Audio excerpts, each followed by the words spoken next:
The First Crusade was over. Of the 100,000 men who began the campaign, most would eventually return to Europe, having had only a glimpse of Muslim life.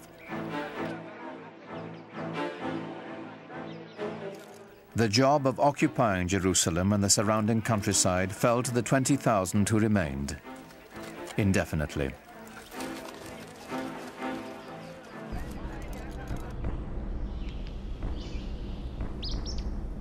To secure their occupation, the intruders did here what they had done in Europe.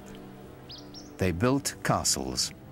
The Crusaders built the finest castles that the Near East has ever seen. And the proof of that is that they're still there.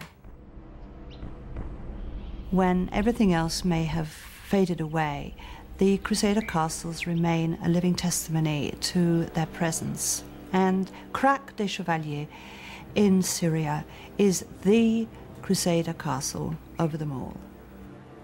It's very, very big, it's strong, it's impenetrable.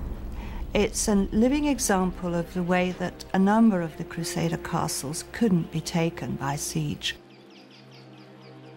You can see for miles and miles from it and see the other castles that would have been, in visual distance for communication by fire and smoke signals.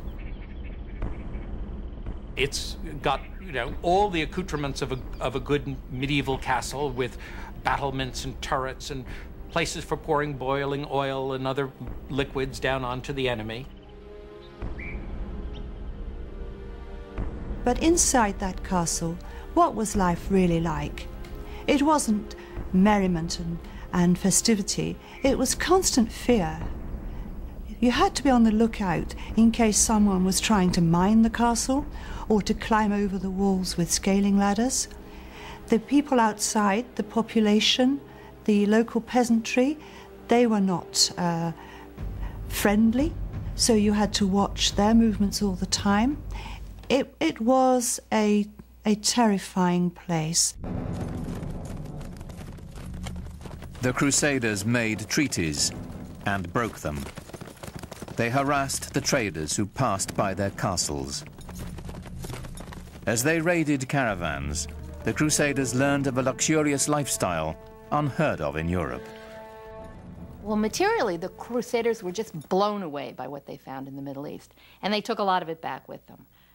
Inlaid metalwork, textiles, silks, things like that they had just never seen in such quantities before. The good life. These things they brought back to Europe, some as souvenirs, and in fact there was a whole industry that developed in the Middle East of providing souvenirs for the Crusaders to take back.